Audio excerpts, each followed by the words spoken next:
Anime fans அனைவருக்கும் வணக்கம். இன்னைக்கு நம்ம சோலாண்ட் எபிசோட் 176 தான் பார்க்க போகிறோம். போன எபிசோட் எங்கே முடிஞ்சிருக்கோம்? நம்ம ஆட்கள் 5 பேர் போன எபிசோடில் டெஸ்ட் எடுத்து முடிச்சிருப்பாங்க. இப்போது தங்சானும் ஷாவும் மட்டும்தான் டெஸ்ட் எடுக்கணும். தங்சான் என்ன யோசிக்கிறான், அந்த ஓஷன் காட் லைட் இருக்கு இல்லையா, அதை பிரேக் பண்ணி போகிறது கொஞ்சம் ஈஸி தான். ஆனால் அங்கே அவனோட சோல் பவர் அப்படிங்கிறது ரெக்கவர் ஆகாது. சரி, அது ஜாக்கிரதையாக இருக்கணும்னு சொல்லிட்டு யோசிக்கிறான். இப்போ அவனுடைய ப்ளூ சில்வர் ஃபீல்டு இருக்குல்ல, அதை பயன்படுத்தி வேகமாக ஏற ஆரம்பிக்கிறான். கீழே இருக்கவங்க நம்ம ஆட்கள் என்ன யோசிக்கிறாங்க, இவங்க டெஸ்ட் முடிஞ்சிடுச்சு, ஸோ அந்த லைட் இவங்களை இதுக்கப்புறம் அஃபெக்ட் பண்ணாது, நம்ம கூடவே போயிட்டு அவனை சப்போர்ட் பண்ணலாம் அப்படிங்கிற ஒரு முடிவுக்கு வராங்க. தங்சான் ஷாவை கையில் வச்சுக்கிட்டே 180 படிக்கட்டுகளை தாண்டி போயிட்டு இருக்காங்க. அந்த 200வது படிக்கட்டுக்கு போயிட்டு அவன் யோசிக்கிறான், அவனோட சோல் பவர் இன்னுமே பீக்கில் தான் இருக்குது. அதுக்கு காரணம் ரோராங் அவனுக்கு இவ்வளோ நேரம் சப்போர்ட் பண்ணிக்கிட்டு இருக்கா. இப்போது 222வது படிக்கட்டில் காலை வச்சது தாங்க. அவனுக்கு என்னடா பயங்கரமான ஒரு ப்ரெஷர் இருக்கே, அது பத்தாதுக்கு அவனோட சோல் பவர் பயங்கர வேகமாக காலியாகுது, என்ன நடக்குதுன்னு சொல்லிட்டு முழிக்கிறான். இந்த போஸ் ஆயிஷி இருக்காங்கல்ல, அவங்களுக்கு டெஸ்ட் அப்படிங்கிறது வைக்கும் போது அவங்களுக்கு 228 படிக்கட்டுகள் அப்படிங்கிறது ஏறணும். அப்போது அந்த 222வது படிக்கட்டுக்கு அப்புறம் மீதி இருக்க 6 படிக்கட்டு நரகத்தில் ஏறுற மாதிரி இருந்துச்சான். அவ்வளோ கஷ்டமாக இருந்துதான். ஸோ தங்சான் இப்போ என்ன அனுபவிச்சுட்டு இருக்கான் அப்படிங்கிறது அவங்களுக்கு நல்லா தெரியுது. இதுக்கு மேலே தங்சான் ஏற போகிற ஒவ்வொரு படிக்கட்டுமே ரொம்ப கஷ்டமான படிக்கட்டுகள் தான். அப்போது அந்த ஆஸ்கார் இருக்கான்ல, அவன் என்ன பண்ணுறான், அவனோட 5th சோல் ஸ்கில் அப்படிங்கிறத பயன்படுத்துகிறாங்க. அது ஒரு சாசேஜ் தான். இந்த சாசேஜ் என்ன பண்ணும், இவனோட சோல் பவரை 30% இன்க்ரீஸ் பண்ணி கொடுக்கும். ஆனால் அதை யூஸ் பண்ணதுக்கப்புறம் 3 நாள் பயங்கர டயர்டாக இருப்பாங்களாம். அது மட்டும் இல்லாமல் ஒரு மாதத்தில் ஒரு முறை மட்டும் தான் இதை பயன்படுத்தணுமா. அவன் அதை சாப்பிட்டுட்டு நம்ம ஹீரோ என்ன பண்ணுறான், அவனோட சோல் ஸ்கில்லை பயன்படுத்தி சுற்றி இருக்க பிளான்ஸ் கிட்டே இருந்து எனர்ஜியை பாரோ பண்ண ஆரம்பிக்கிறான். போஸ் ஆயிஷி என்ன யோசிக்கிறாங்க, இங்கே இருக்க பிளான்ஸுக்கு நார்மல் பிளான்ட்டோட எனர்ஜி அதிகமாக இருக்கும். ஏன்னா வருஷம் ஃபுல்லாகவே அந்த காட் ஆஃப் ஓஷன் லைட்லேயே அது ஊறிக்கிட்டு இருக்குல்ல, அவன் millions and millions of plant கிட்ட இருந்து இப்போ எனர்ஜியை பாரோ பண்ணிக்கிட்டு இருக்கான். அவங்க என்ன யோசிக்கிறாங்க, இந்த ஒரு சான்ஸை நீ மிஸ் பண்ணிடாத அப்படின்னு யோசிக்கிறாங்க. அதுக்கு ஏற்ற மாதிரியே இவன் ஒரு பக்கம் சோல் பவர் இன்க்ரீஸ் பண்ணானா, அந்த பக்கம் அந்த ஓஷன் காட் லைட் இருக்குல்ல, அது ஒரு டிராகன் ஃபார்மை எடுத்து இவன் அட்டாக் பண்ண ஆரம்பிக்குது. ஆனால் இவன் ஒரு டிராகன் கிட்ட சண்டை போட்டு இவனுக்கு ஒரு ஓப்பனிங் கிடைக்குதுங்க. கிடைச்ச உடனே என்ன பண்ணுறான், ஷாவை தூக்கிட்டு பயங்கர வேகமாக ஓடுறான். நடந்தெல்லாம் போல பயப்புல ஓடுது. இவனுங்களாம் அதிர்ந்து போய் பார்க்குறானுங்க. ஏன்னா 108 படிக்கட்டு ஏறத்துக்கே இவங்களால முடியல. அவன் ஓடி போய் 300 படிக்கட்டை தாண்டி போய்கிட்டு இருக்காங்க. அவன் 320வது படிக்கட்டில் போய் நின்றுட்டு இன்னொரு சாசேஜ் வாங்குறான். ஆஸ்கார் எல்லாம் பதறி போகிறான். டே உடம்பு தாங்காது, சொன்னா கேள்றா அப்படிங்கிறான். அவன் என்ன சொல்கிறான், இல்லை ஷாவை ப்ரொடெக்ட் பண்ணியே ஆகணும், கண்டிப்பாக நான் செஞ்சே தீருவேன் அப்படின்னு சொல்லிட்டு அதை சாப்பிட்டுட்டான். அவனுடைய உடம்பு லிட்டரலாக வெடிச்சிடும் போல தெரியுது, அந்த அளவுக்கு ஒரு எஃபெக்டை கொடுக்குது அது. அவன் மறுபடியும் என்ன பண்ணுறான், ஷாவை தூக்கிட்டு ஏற ஆரம்பிக்கிறான். 321 322ன்னு சொல்லிட்டு ஏற ஆரம்பிக்கிறான். ரோராங் சப்போர்ட் கொடுத்துக்கிட்டு தான் இருக்கா. சே, அவன் ஷாவுக்காக இவ்வளோ பண்ணுறானே, சப்போர்ட் பண்ணோம் அப்படின்னு நினைக்கிறா. பட் ஆனால் அவளால ரொம்ப நேரத்துக்கு முடியல. இப்போது 323 படிக்கட்டு போனதுக்கப்புறம் மற்ற படிக்கட்டுகள்லாம் இவனுக்கு அப்படியே பெரிய மலை மாதிரி தெரியுதுங்க. இவனே அப்படியே மலைச்சு போய் பார்க்குறான். அவனோட உடம்பை அவனால் சுத்தமாக அசைக்கவே முடியல. அவ்வளோதானா, இதுக்கு மேலே ஒன்றுமே பண்ண முடியாதான்னு சொல்லிட்டு ஷாவை கீழே படுக்க வச்சுட்டான். அந்த சமயத்தில் ஷாவோட சோல் இருக்கு இல்லையா, அது வெளியில் வருது. வெளியில் வந்து அவளோட உடம்புக்குள்ளே போயிடுச்சுங்க. அவள் எந்திரிச்சு போயிட்டு என்ன பண்ணுறா, அந்த ஓஷன் காடை பார்த்து அப்படியே முறைக்கிறா. கையில் மாட்டினா வச்சு அடின்னு அடிப்பா போல தெரியுது. அதுக்கப்புறம் அவள் என்ன பண்ணுறா, தங்சான் கிட்ட போயிட்டு அவனுடைய 4th சோல் ஸ்கில்லை ஆக்டிவேட் பண்ணுறா. அந்த இன்விசிபிள் கோல்டன் ஷீல்டு இருக்கும் இல்லையா, அதை ஆக்டிவேட் பண்ணி அவனை தூக்கி போட்டு அடின்னு அடிக்க ஆரம்பிக்கிறா. இவனுங்களாம் டேய் அவள் என்னடா பண்ணுறா அப்படின்னு சொல்லிட்டு பார்க்குறாங்க. ஆக்சுவலாக அவள் அடிக்கிறது தங்சானுக்கு வலிக்காது, ஏன்னா கோல்டன் ஷீல்டு ஆக்டிவேட்டில் இருக்குது. இப்படியே உதச்சி அவனை ஒவ்வொரு லெவலாக மேலே ஏற்றிக்கிட்டே இருக்கா. ஜூஜிங்க்கு புரியல, ஷாவ் என்ன பண்ணுறான்னு சொல்லிட்டு முழிக்கிறா. அதான் மூபா எக்ஸ்பிளைன் பண்ணுறான். இல்லை தங்சானுக்கு எதுவுமே ஆகாது, அவன் சேஃபாக தான் இருக்கான் அப்படிங்கிற மாதிரி அவள் எக்ஸ்பிளைன் பண்ணிட்டு இருக்கா. இப்படியே அடிச்சு கிட்டத்தட்ட போயாச்சுங்க.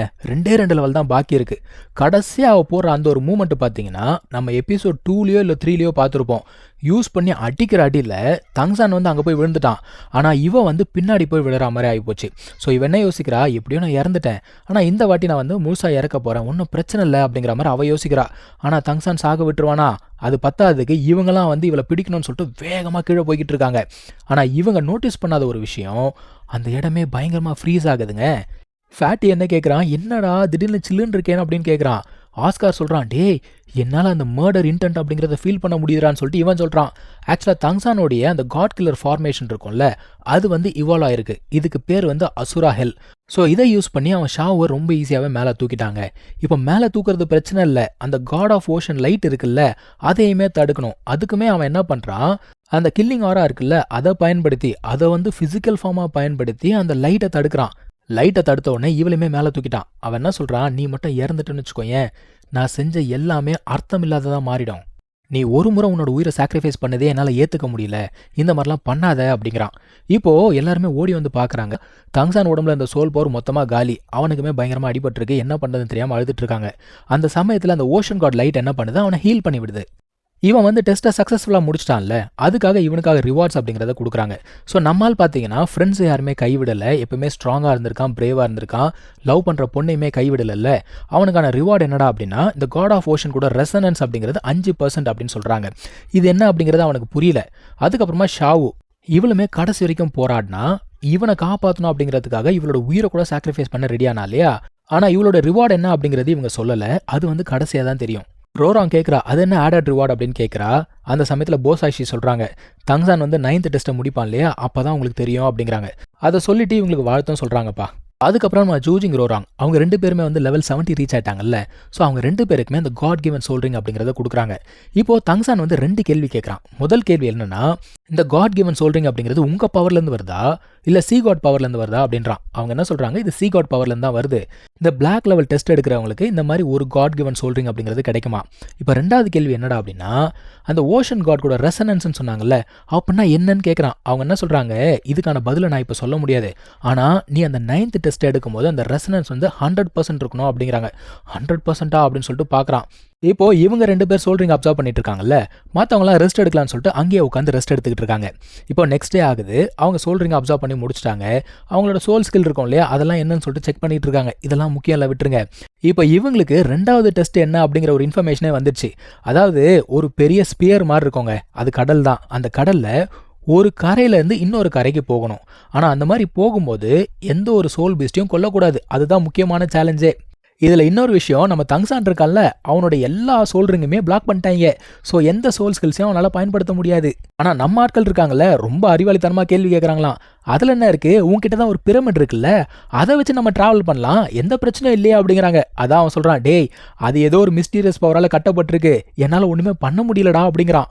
அப்போ என்ன தான் பண்ணுறது அப்படின்னு யோசிக்கிறாங்க. மூபா என்ன சொல்கிறான், நான் போய் செக் பண்ணுறேன், அந்த பீஸ்டெல்லாம் எந்த அளவுக்கு ஸ்ட்ராங்காக இருக்குது செக் பண்ணுறேன் அப்படின்னு சொல்லும்போது தங்சான் என்ன சொல்கிறான், இல்லை அவசரப்படாத, நமக்கு சிச்சுவேஷன் என்னன்னு கிளியராக தெரியல, வெயிட் பண்ணு, நமக்கு தான் 1 வருஷம் டைம் இருக்குல்ல, பார்த்துக்கலாம் அப்படிங்கிறான். அவன் என்ன சொல்கிறான், ஏற்கனவே 1 வருஷம் போயிடுச்சு, இங்கே வெளியில் நாட்டில் என்ன நடந்துகிட்டு இருக்குன்னு தெரியலன்னு சொல்லிட்டு பதறான். ஆமாண்டா, ரீஎலெக்ஷன் காம்படிஷன் வேறு போய்கிட்டு இருக்குல்ல, என்ன பண்ண போகிறாங்க தெரியலையேன்னு சொல்லிட்டு புலம்புறானுங்க. அதுக்கேற்ற மாதிரி இங்கே பார்த்தீங்கன்னா இந்த ரீஎலெக்ஷன் நடக்க போது ஏகப்பட்ட கிளான்ஸ்லேருந்து ஆட்கள் வந்துட்டு இருக்காங்க. ஒரு சில பேரெல்லாம் பார்த்தா எப்படி இருக்குன்னா, டே இவெல்லாம் நாடு ஆள ஆரம்பிச்சான்னு வச்சுக்கோ, நாடு ஊர் எதுவுமே தாங்காதுடான்னு சொல்லுவோம்ல, அந்த மாதிரி கேரக்டர்ஸாக வந்து குவிஞ்சிக்கிட்டு இருக்கு. மொத்தத்தில் நம்ம எலிஃபென்ட் ட்ரைப் இருக்குல்ல, அவங்களுக்கு இதில் மிகப்பெரிய ஒரு ஆப்பர்ச்சுனிட்டி இருக்காமா. அது என்னங்கிறத நம்ம வெயிட் பண்ணி தாங்க பார்க்கணும். ஸோ அடுத்த எபிசோடில் நான் மீட் பண்ணுறேன். தேங்க்யூ ஸோ மச் ஃபார் வாட்சிங். Take care. பை.